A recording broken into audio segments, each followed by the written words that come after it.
You always have to be so small. Everyone can sit with you, and you become so big. When you get up, no one is sitting.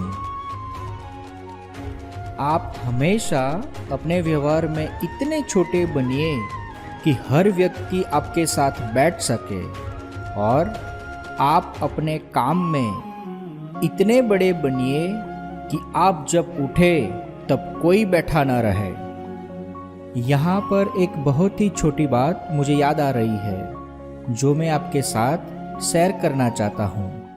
आपको तो याद ही होगा 26 दिसंबर 2008 का वो काला दिन, जिस दिन मुंबई के ताज होटल के ऊपर एक आतंकवादी हमला हुआ था।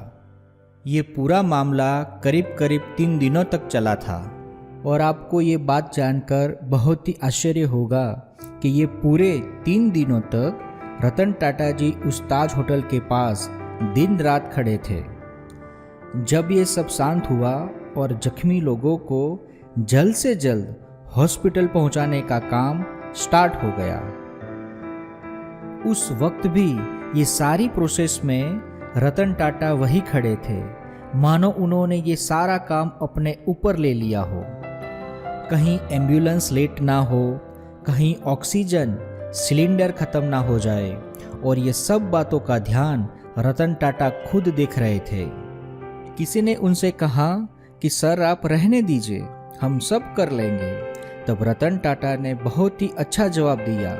उन्होंने उस आदमी से कहा कि जब ये हमला अंदर हो रहा था उस वक्त मैं अंदर ना जा सका, ये मेरे हाथों में नहीं था, लेकिन यहाँ पर किसी भी बात की कमी ना रहे, इस बात को बराबर देखना ये तो मेरे हाथों में है, और मैं बस वही कर रहा हूँ। जब रतन टाटा हॉस्पिटल पहुँचे सबका हाल पूछने के लिए, तो वहाँ एक बेंच के ऊपर एक आदमी बैठा था।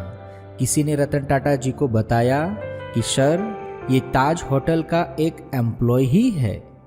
रतन टाटा जी तुरंत ही दौड़कर उस आदमी के पास पहुँचे।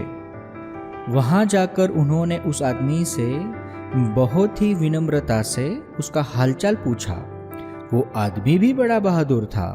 उसने बताया कि अब सब ठीक है सर।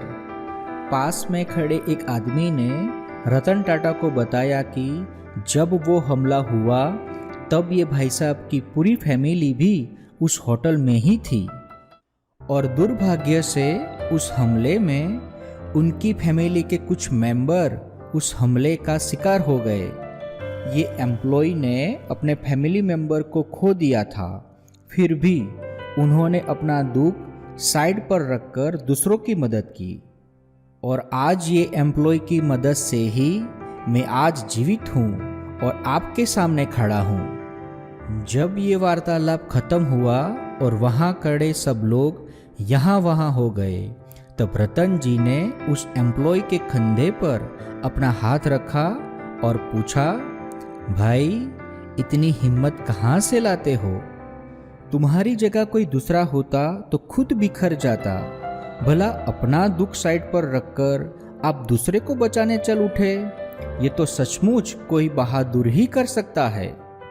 उस एम्प्लॉय की आंखों में आंसू थे और उसने कहा, सर ये हमला ओनली ताज के ऊपर नहीं बल्कि मेरी फैमिली के ऊपर था। मैं जहाँ काम करता हूँ वो मेरी एक फैमिली ही है।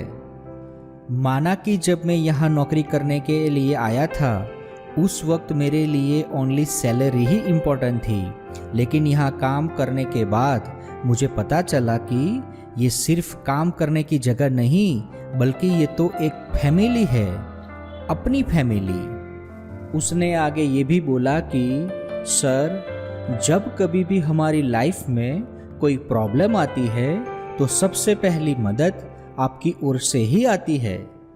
आपने कभी भी हमें अपना एम्प्लॉय नहीं समझा बल्कि हमेशा हमें अपना फैमिली मेंबर ही माना है। तो फिर आज मैं कैसे अपनी फैमिली को साइड पर रख सकता हूँ? और अंत में दोनों की आंखों में आंसू थे। आपने इन्फोसिस का नाम तो सुना ही होगा। इन्फोसिस भारत की सबसे बड़ी आईटी कंपनी है। जिसके फाउंडर है मिस्टर नारायण मूर्ति। एक अवार्ड फंक्शन में जब रतन टाटा जी को अवार्ड देना था और वो अवार्ड नारायण मूर्ति के हाथों से रतन टाटा जी को देना था, वहाँ सबके सामने नारायण मूर्ति जी ने सबसे पहले ये अवार्ड रतन टाटा जी को दिया और अवार्ड देने के बाद तुरंत रतन टाटा जी के पैर छूकर आशीर्वाद लिया। और आपको पता है उन्होंने वहाँ पर रतन टाटा जी को क्या कहा? उन्होंने कहा कि सर, मैंने अपने जीवन में आपको ही अपना आदर्श आइडियल माना है और हमेशा आपकी तरह काम करने की ही कोशिश की है। जरा एक बार तो सोचिए, कुछ तो ऐसी बात होगी ना रतन टाटा जी के अंदर कि जिसकी वजह से नारायण मूर्ति जी ने इतनी बड़ी बात कह दी। और इस बात को ध्यान में रखते हुए मैं एक बार फिर रिपीट कर रहा हूँ कि आप हमेशा अपने व्यवहारू जीवन में इतने छोटे बनिए कि हर व्यक्ति आपके साथ बैठ सके, और आप अपने काम में इतने बड़े बनिए कि आप जब उठे तो कोई बैठा ना रहे। And that's like a make a different. વ્યવહારુ જીવનમાં તમે એટલા નાના બનો કે દરેક વ્યક્તિ તમારી સાથે બેસી શકે, અને કામ એવું કરો કે જ્યારે તમે ઊભા થાઓ ત્યારે કોઈ બેસી ના રહે।